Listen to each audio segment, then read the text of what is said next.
پیاسا مرے گا، یہاں تک کہ سارے سمندروں کے پانی اسے پلا دیے جائیں پھر بھی اس کی پیاس نہیں بجھے گی۔ اور موت کے وقت جو مصیبتیں درپیش ہوگی وہ یہ ہے کہ حساب سخت ہوگا، اللہ کی ناراضگی ہوگی اور اس کے بعد میں جہنم میں داخلہ ہوگا۔ قبر میں اس پر جو سختی ہوگی وہ یہ ہے کہ قبر اس پر تنگ ہو جائے گی اور اس کے قبر میں ایک اژدہا مقرر کر دیا جائے گا جس کا نام شجاع ہوگا، جس کی آنکھیں آگ کی ہوگی، جس کے ناخن لوہے کے ہوں گے۔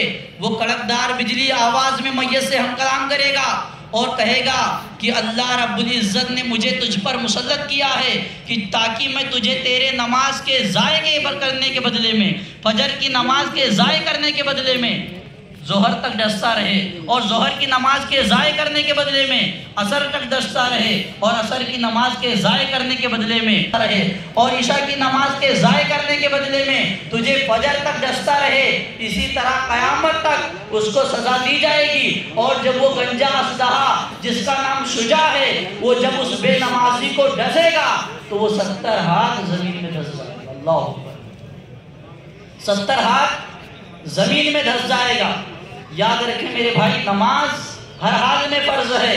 میں صرف احساس دلانے کے لیے اس ٹاپک پر بس 2-5 منٹ گفتگو کر رہا ہوں تاکہ آپ کے ضمیر کو جگاؤں، تاکہ عید کی نماز گزرنے کے بعد آپ سو نہ جائیں بلکہ اپنی ضمیر کو بیدار رکھیں اور اللہ اس کے رسول کی اطاعت و فرما برداری میں اپنی زندگی گزاریں۔ بہت سارے ہمارے بھائی عید کی نماز ادا کرنے کے لیے 3 بجے 4 بجے اٹھ کے آئے ہیں لیکن ظہر کی نماز اپنے گھر پہ ادا نہیں کرتے ہیں۔ یہ ہمارا حال ہے۔ تو دیکھیے، 5 وقتہ جو نماز ہے وہ ہم پر فرض ہے۔ آپ کسی بھی حال میں ہیں، نماز معاف نہیں ہے۔ شریعت کا حکم یہ ہے کہ اگر انسان کھڑے ہو کر نماز نہیں پڑھ سکتا ہے تو بیٹھ کر پڑھے، بیٹھ کے بھی استطاعت نہیں رکھتا ہے تو لیٹ کر پڑھے، لیٹ کر بھی اگر اس کے اعضاء حرکت نہیں کرتے تو صرف آنکھوں کے اشارے سے نماز پڑھے۔ آنکھوں کے اشارے سے نماز پڑھنے کا حکم دیا گیا ہے۔ ہمیں اور آپ کو اگر تھوڑا سا بخار ہوتا ہے تو ہم نماز ترک کر دیتے ہیں، ہمیں اور آپ کو تھوڑی سی تکلیف آتی ہے تو ہم نماز چھوڑ دیتے ہیں۔